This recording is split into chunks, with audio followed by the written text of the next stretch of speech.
네, 오후장에 집중해야 할 섹터와 종목에 대한 이야기 나눠보겠습니다. 오후장의 선택과 집중, 주식명가 MTNW 김성준 어드바이저와 함께합니다. 위원님 어서 오십시오. 네, 안녕하세요. 네, 미증시 신중한 흐름을 나타냈고 우리 시장은 박스권 안에서 계속해서 종목 장세, 관세에 대한 영향이 제한적인 쪽으로의 종목 장세가 이어지고 있는데요. 이런 시장 안에서 우리가 눈여겨볼 섹터들 바로 확인해 볼게요. 먼저 첫 번째로는 엔터입니다. 5월에 황금 연휴 앞두고 있고 한한령 해제까지 완화되면서 여행, 카지노, 엔터에 주목해야 된다는 목소리까지 나오고 있는데 오늘 시장에서 그렇게 강하게 나오는 쪽은 아니지만 그래도 긍정적인 목소리들 나오고 있거든요. 이 부분 어떻게 보는 게 좋을까요? 네, 기본적으로 실적에 대한 기대감들과 함께 한한령 해제에 대한 분위기, 그리고 최근에 중국발 공연 소식까지 계속해서 이어지고 있는 그런 모습이기 때문에 5월은 엔터주들을 투자하기에 좋은 달이라고 기본적으로 생각이 들고요. 오늘은 그동안에 부진했었던 스튜디오 드래곤, JYP의 상대적인 강세가 좀 눈에 띄는 모습이고, 최근 이제 공연이 재개되면서 노모스와 같은 그런 종목군들도 좀 상대적인 강세를 좀 보여주고 있는 모습인데요. 아무래도 이제 한한령 해제 분위기와 이제 맞물려서 또 이제 여행 카지노까지도 이런 분위기 확산되고 있는 것들, 저는 긍정적으로 볼 수가 있는 부분들이고요. 저는 그래도 한번 계속해서 추가적인 강세 기대가 되는 부분들이고, 물론 종목별로 실적은 다르겠습니다만 그래도 충분히 1분기 이후에는 또 2, 3분 그 하반기 개선되는 흐름까지 이어질 것으로 보여지기 때문에 엔터주 관심은 지속적으로 필요하다 말씀드립니다. 하반기에 대한 기대감 갖고 엔터주들 관심 갖고 보자 언급해 주셨고요. 그리고 한국그룹 이펙스의 경우에는 아이돌 최초로 한한령을 뚫고 중국에서 단독 공연을 했다는 점까지 호재로 작용이 되고 있습니다. 그렇다면 다음 섹터로 넘어가 본다면 전력 설비 보겠습니다. 이번에 스페인, 포르투갈이 대규모 정전을 겪고 있습니다. 국가 비상사태까지 선언한 상황인데 그래서 미국과 유럽 쪽의 수주가 많은 기업들을 위주로 해서 계속 이야기들이 거론되고 있는데 국내 이 전력 설비 쪽으로의 투자 전략은 어떻게 챙겨보는 게 좋을까요? 예, 맞습니다. 말씀하신 것처럼 미국발 관세 완화 분위기에 더불어서 최근 유럽의 전력난들, 또 특히 유럽은 또 AI 데이터 센터도 자체적으로 확산을 시키고 있는 가운데 전력의 부족 현상들이 지속되고 있고, 상대적으로 판매 단가도 상당히 좀 더 우위를 점할 수 있는 것이 바로 유럽 시장이기 때문에 관련된 시장의 그 국내 업체들의 선전은 기대가 되는 부분들이고요. 종목별 실적 발표가 계속해서 이어지고 있습니다. HD 현대 일렉트릭 같은 경우에는 호실적 발표에도 불구하고 발표 당일 급락을 하다가 오늘 강한 반등을 하고 있는 분위기고요. 어제 효성중공업이 후실적 발표하면서 오늘 좀 강한 모습을 보여주는 등 전반적으로 실적에 대한 기대감들이 확산되는 모습들이고요.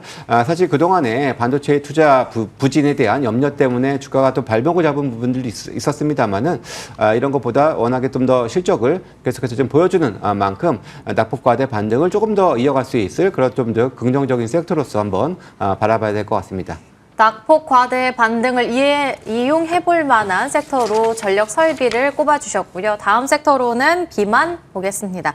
비만약 신기술 관련해서 종목들이 급속도로 올라오고 있습니다. 비만 치료 시장 규모가 30년에는 770억 달러로 대폭 늘어날 거란 기대감까지 들려오고 있는데 인벤티지랩 그리고 큐라티스 같은 종목은 장중 상한가 진입하기도 했고요. 이렇게 주가는 계속 살찌우고 있고 살은 빠지고 있고 이 주가 흐름은 언제까지 이어질 수 있을까요? 예, 사실 어제 일라이릴리가 투자 의견을 매수해서 매도로 하향하는 그런 의견들도 있었습니다. 물론 고평가 얘기들 그리고 경기 침체에 대한 우려 때문에 조금 이제 비싼 이런 비만 치료제 약이 조금 판매가 더딜 수 있다라는 그런 이제 의견들이었는데요. 사실 상대적으로 오늘 이제 경구용 관련된 회사들, 특히 인벤티지 랩과 같은 그런 회사들이 오늘 장중 상한가를 기록을 하고 큐라티스도 마찬가지로 기록을 했었습니다만은 근데 둘 다 공교롭게 상한가도 좀 풀리는 모습을 보여주고 있고요. 그리고 제가 이 시간을 통해서 말씀드렸던 D&D 파바텍 역시도 오늘 급등 후에 좀 윗꼬리를 좀 달고 있는 모습 보여주고 있는 상황인데요. 사실 요즘에 바이오 투자 심리는 그다지 좋지 않습니다. 일부 종목이지만 계속해서 공매도에 좀 강한 공격도 좀 타겟이 되고 있는 그런 종목들도 좀 있는 그런 부분들이기 때문에 상대적으로 바이오가 조금 약한 모습을 보여줬던 그런 상황 속에서 나름의 틈새로 비만이 좀 강세를 보였었는데요. 저는 개인적으로는 일부는 어느 정도의 좀 지금 수익 확보도 좀 필요한 구간이 아닌가라는 생각을 좀 해보고 있는 상황이고요.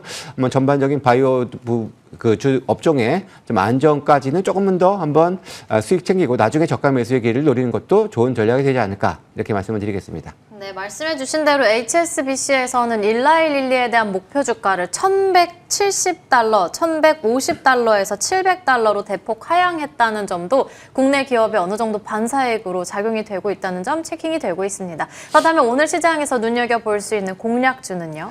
예, 제가 계속해서 이 시간에 최근에 이제 1분기 실적에 대한 기대감을 갖고 있는 종목들을 좀 소개를 해드리고 있는데요. 오늘은 이제 카페24를 한번 준비를 해봤습니다. 사실 뭐 작년에 국내 그 라이브 커머스 시장의 규모가 이제 3조 6천억이었는데요. 2030년까지 32조로 확장이 될 것으로, 성장을 될 것으로 기대가 되는데, 특히 이 유튜브 쇼핑 같은 경우에는 이제 2028년 점유율이 이제 31%까지 늘어난다. 그래서 2028년에는 그 네이버의 아성을 조금 더 무너뜨릴 수 있지 않을까라는 기대를 갖고 있을 그런 상황이고요. 현재 카페24는 관련해서 뭐 독과점적인 시장 지위를 유지를 하고 있는 사업자기도 하고요.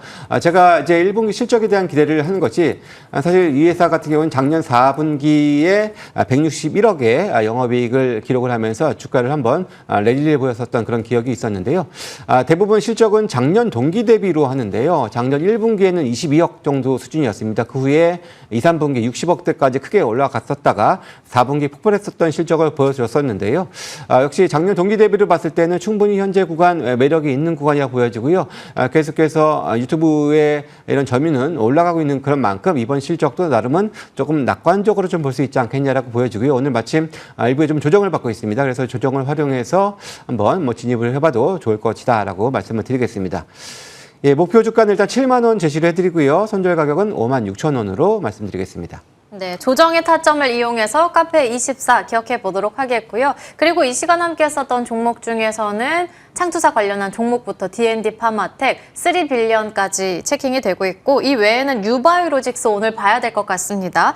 열고 보니까 언제 이만큼 올라왔지 싶은 종목이 될 것 같은데 5거래일 연속 강세 흐름에 어느덧 14,000원 목전까지 올라와 있는 상황입니다. 이쯤 되면 수익 실현 한번 하고 싶을 텐데 어떻게 보는 게 좋을까요? 예, 사실 제가 이게 추세적으로 좋지 않았을 때 11,000원 부근에서 이제 소개를 드렸던 회사고요. 제가 이제 목표 주가를 17,000원으로 제시를 했던 것은 작년 3분기에 버금가는 실적을 보여줄 수 있을 것이다라는 기대를 한번 해봤던 것이고요. 역시 이제 최근에 이제 어제 뭐 증권사 리포트도 이제 나오면서 이제 콜레라 확산에 대한 그런 이제 독점적인 그런 지위를 갖고 있다라는 것을 다시 한번 또 언급을 하기도 했었는데요. 당시 작년 3분기 기준 이제 18,000원대였습니다. 그래서 제가 목표 주가를 일단은 17,000원 정도를 지금 계속 말씀을 드렸었는데요. 조금 더 좀 유지를 해봐도 될까라고 보여지고요. 뭐 충분히 환율 효과 감안했을 때 뭐 낙관적인 실적 기대를 해볼 수 있지 않겠냐 말씀을 드리겠습니다. 네, 그리고 롯데관광개발의 경우에는 카지노 관련한 쪽으로 볼 수 있겠는데 1분기에 카지노 방문객 수가 11만 명으로 증가해서 역대 최대치를 기록했다고 합니다.